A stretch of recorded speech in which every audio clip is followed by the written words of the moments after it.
Welcome back to Most Amazing Top 10. I'm your host, Taylor McWaters. Here are the top 10 real scary books used to summon the devil. Number 10, Codex Gigas. Right off the hop, this book is said to give the reader the ability to harness evil and negative energy, and it's often referred to as the Devil's Bible. Already into it, here we go folks. The book was first discovered in 1648 during the 30 Years' War. The Swedish army looted Prague, and amongst the haul was the Codex Gigas.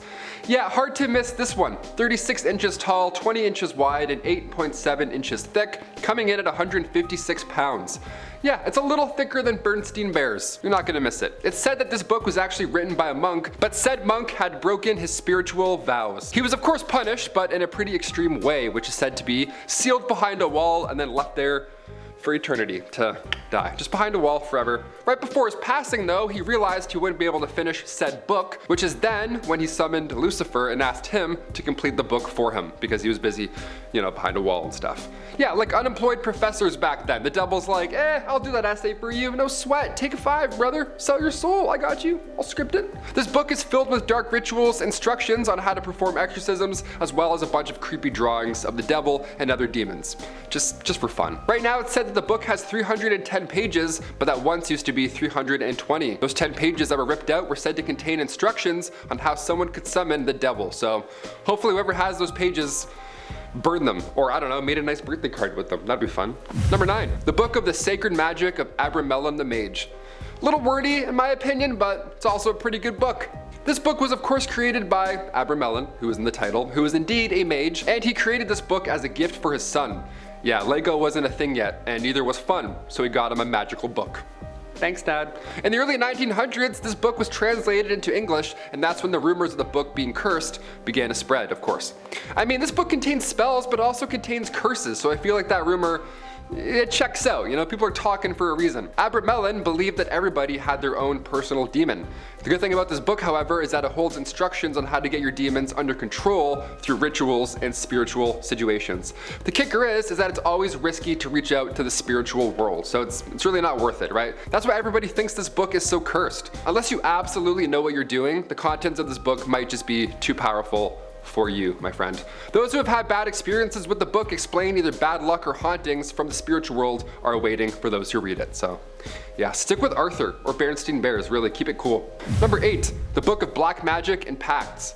At first I thought this said Black Magic and Pets, and I got really excited for a hot moment. This book, written by A.E. Waite, is a guide on all things occult. It looks at lore, magic, occultist history, and of course ceremonies. There's certainly no issue with all this in itself in a book, but when this book is in the wrong hands, things can get a little dicey, especially considering this book has been referred to as one of the greatest overviews of occultism, and it includes a large number of magical spells from a variety of sources. Yeah, they all have spells in them. They're all like Harry Potter. They're all like the Chamber of Secrets, that book that he stabs with the tooth. They're all like that. They're all bad. The author of this book, A.E. Waite, is said to have been a British scholarly mystic as well as a poet, and it's said that he was quite a prolific writer on both the occult and esoteric matters. Nice, but he was an occult or two, but he was great with a pen. Number 7, the Munich Manual.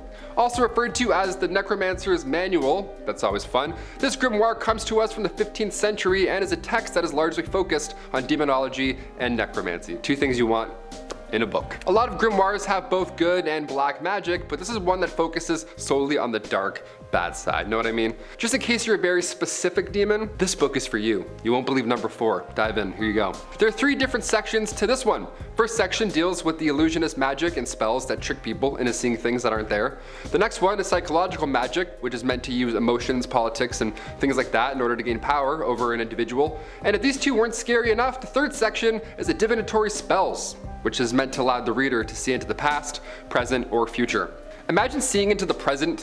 What a waste that would be. You're just looking in a cauldron like, hey, that's me looking into the cauldron right now. It's like the game Portal, you're like, oh my god, it's crazy, it's so trippy. All sections are bad news in this book, but one of the most popular parts of said book is the part that includes instructions on how to make the Mirror of Lilith. We have our own Mirror of Lilith right here. I look into it every day. No spoilers, I'm only on season 27 of Life. Please don't tell me how I'm gonna pass. Thanks. Number 6, The Orphan Story. This book was originally written in the early 1600s, but it didn't end up getting published until 2018, because, things take a while sometimes. We were a bit busy. The Orphan Story is about a 14-year-old Spanish boy who heads to the Americas, a classic coming-of-age tale, a feel-good story, dare I say, until it isn't anymore. This is exactly the reason why it took so long for said book to be published. While the curse in this book doesn't come from the story itself, there's something that happens, there's something dark lurking in those pages, and people end up taking their own lives. It's horrible. The book's publisher, Belinda Palacios, who worked on the book for 2 years, explained that throughout those years, she was often warned of the cursed book and how every publisher who had tried to work on it before ended up passing away in a mysterious, tragic kind of way before they could finish the book. You know what I mean? Some Final Destination stuff would kind of happen here. Her research showed that those who tried to edit the book before either found themselves in horrible accidents or with strange illnesses, right? One of the two. Luckily, Belinda made it through the process unscathed for now, so let's just hope that maybe the curse has been lifted. Either way, I can't read, so I'm not gonna get there anytime soon. Number 5, The Grand Grimoire. This book is often referred to as the book with incredible powers, and it's been called one of the darkest books in the world, right next to Holes. Those two are tied right now. While the author of this book is still unknown, classic, the contents of it are things like black magic, dark spooky secrets, occult information, anything I just talked about, more of that. It's believed that the book was written sometime around 1521 and it's split into 2 books. Yeah, classic. He's like, but wait, there's more. Tune in next week. $15. Give me it right now. Book 1 details instructions on how to summon a demon and how to get the demon to do your bidding, do your house chores, whatever you want. Maybe even answer some phone calls, sure. The second book is split into 2 parts and it details how to make a pact with a demon and how to command the spirit, but with less tools, which means that it's significantly more riskier than the first book. They're like, hey, you can do this, but it's gonna cost you. Come to this book. People fear the Grand Grimoire because they worry that if anyone reads it fully, then the devil will then enslave their soul.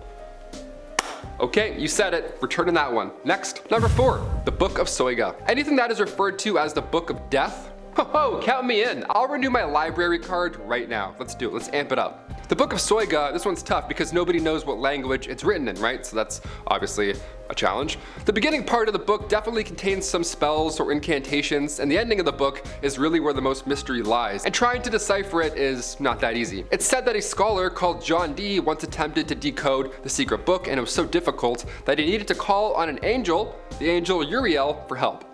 Everyone's calling demons and angels for help. I'm like, can I do that? If I call in sick one day, can I call a demon? I don't know, we could do that. Even the angel didn't have the answers on this part, and he instructed John to call on the archangel, Michael, who would be the only one who was really able to interpret said text. After John Dee passed away in 1608, the book basically just vanished. No one knows where it went, but then, like magic, it just reappeared again in the 19th century. Despite this extremely interesting story and how it kind of draws you in, whoever is said to read the book will die 2.5 years later. So, is it worth it? Do we want to have 2 years left of our life for a book? If it's Avatar 2 and they're like, hey, you have 2 years to live after you see Avatar 2, I'd be like, okay, maybe. But this book, I'm like, nah, none of that, I'm good. Number 3, the Picatrix. This is a grimoire that is said to contain a large amount of magic that is presumed to be from the 11th century. The pages contain some philosophy, some astrology, some medieval science, stuff like that. And then there's things like recipes that involve mixing human and or animal blood. So it's one of those.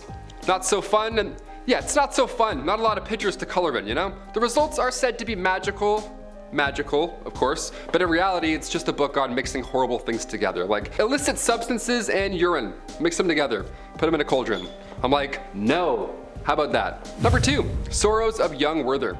This is a book that came out in 1774 and it's said to have a large and negative impact on its readers right since its release. The book will summon your own inner demon, apparently. Right after this book came out, a huge wave of its readers ended up taking their own lives because of the strange and dark influence that this book had on those who read it. Young men would start trying to emulate the main character of the book by dressing like him, acting like him, that sort of thing. Not really shocking here. But the book ultimately left to horrifying actions, so in real life, these guys would also take their own lives. It was horrible.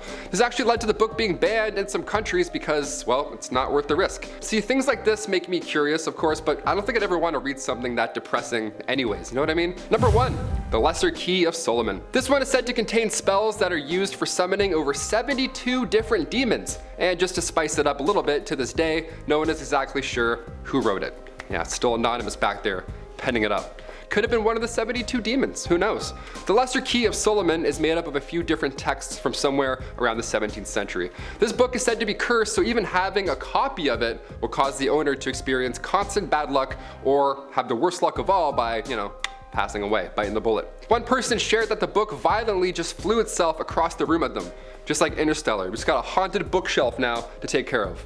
All because you bought a weird book at a garage sale. Know what I mean? While we aren't sure who wrote it, there are rumors or stories that suggest that it might have been King Solomon. It is said that perhaps he wrote it for his son and then asked him to bury it with him in his grave. When being prepared for burial, a group of Babylonian philosophers found said book, and this is when they were visited by an angel who told them to hide the book from the unworthy. Yeah, only the worthy can read this one. They then placed a spell on the book, which is meant to keep it away from getting into the wrong hands, and it's said to be how the book got its curse in the first place. So, if a friend lets you borrow Harry Potter and the Chamber of Secrets, just ask them. Ask if it's cursed before, Those are the top 10 real scary books used to summon the devil. I'm not the devil, I'm your host Taylor McWaters, and I'll see you next time on Most Amazing Top 10. I'll just keep reading X-Men comics from the 1960s. I'll keep reading sexist X-Men comics from the 1960s. It's a little better. Which, yeah, those comics also did not age well, now that I'm thinking about it. It's like Devil Codex or X-Men from the 60s. I'm like, they're both pretty bad now if you take a look. It's like Stephen King's It or the Book of Soyga. I'm like, Little Critter, those are good books. Or Miss Tuffet, the Jolly, Miss Jolly or Mr. Happy, what are those books? They're like the emotion books, I don't know. Let's say Inside Out before it was cool.